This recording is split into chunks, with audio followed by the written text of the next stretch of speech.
Good morning, everyone. This is Sandra Alexei, and I am an astrologer. I'm a mystical muse. I'm a spiritual and business coach. And so what we're going to do today is we're going to talk about the cosmic weather report. But I want to let you know I have a website called mypersonalmuse.com. It's in the link. And then my new website is Sandra Alexei Morin, because this is my latest book. It's my 5th book, Awakening to Your Soul, and I'm having a big launch, so I'm going to do a special video for that. Okay, but what I wanted to say was anybody that needs if you want any readings, any services done, you can go to my personal muse, and I have a whole page. I do astrology, I do numerology. I also do clearing of houses. Okay, anyway, but today what we're going to talk about is this fabulous dynamic super new moon, and the energies have been very, very potent, like I'm in the middle of moving. I had challenges with my computer, and so we just move on. That's all that we can do. Okay, so I want to share this with you, and I would really appreciate it if you would do a comment, if you would subscribe to the channel. And when I do the video, for 6 months, I'm going to be giving prizes away every month, quite expensive prizes, for anybody that purchased the book and shows me that they have actually got it through Amazon into a Google report. Okay, but you can hear the video. I'm going to do a separate one on that. Okay, so, wow. Embrace the dynamic super new moon at 7 degrees of Taurus on April 27th. Today. So 3 days before and 3 days after, you'll still be feeling the moon even longer. Usually the moon feels really good in Taurus because it's an earth sign and it's ruled by Venus. However, it is super intense and it is bringing everything to the surface to be released, as Mars, which is action, and Pluto, which is transformation, are in opposition, and they form a T-square to the moon. With this potent new moon, it's time to take action, set intentions. So if you have your personal natal chart, you can find out which house or houses is ruled by Taurus, ensuring exactly which 7 degrees of Taurus is playing in, because it has to be in a certain house, and that'll all depend on the degrees. Okay. Anchoring amidst much intensity is why this is very different feeling with this new moon. Taurus always invites a new cycle of grounding and anchoring, drawing our awareness to embody the spirit.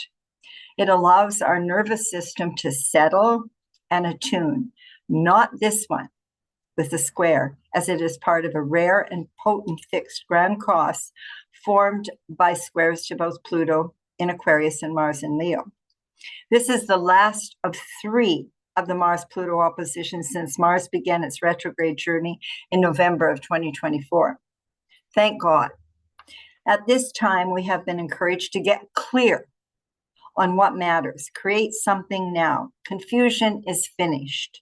Okay, as you embrace conscious and personal leadership, what do you want?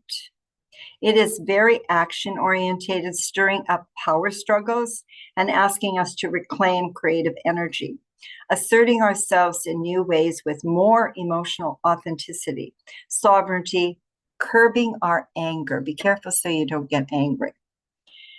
Okay, just be true and honest to yourself, and it's about mastery of self. Okay, you want to break free and have this self-mastery. So be lighter and brighter, not be upset and tense and anxious and angry about stuff.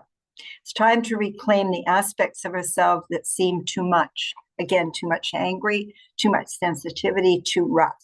However, these aspects hold vital wisdom. So if you just see them and don't proceed to get angry with somebody, it's like, okay, what is that all about?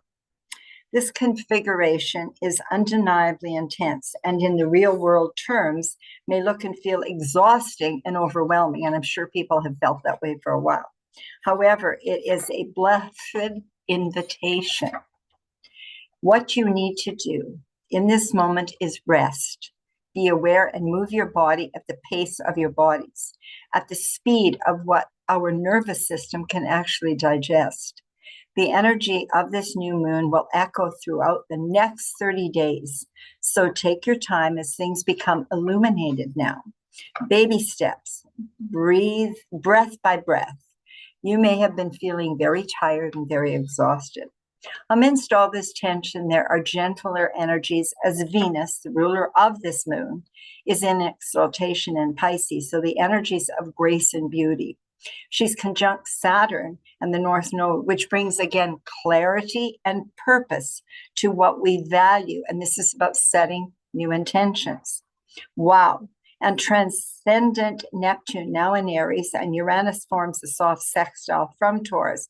So energies that affect our connections with others, like in spirit or in special moments of peace, that remind us we're not alone. Similar to an inner compass that will assist you in navigating through the uncertainty, and Jupiter in Gemini gives us mental nourishment. The intense, potent, beautiful new moon is also a vessel for transformation, where the truth of who we are can come into clear focus. So it's a reclamation of our soul, connection to spirit, self-mastery. As you walk to the beat of your own drum, Desiderata helps you achieve the peace and joy, as the poem encourages. As you learn to be gentle with yourself and to be cheerful. And always remember, no matter what life throws your way, it is, and deal with it. I do hope something resonated for you. Many blessings and much love. Please comment, share, and subscribe. Thanking you in advance. Again, check out my Facebook page if you want to print it off, if you desire, and check out my personalmuse.com for any special sessions and reasoning of self-discovery, and then for my new website, Sandra Alexei Moore. Many blessings, much love, and set your intentions, and take care.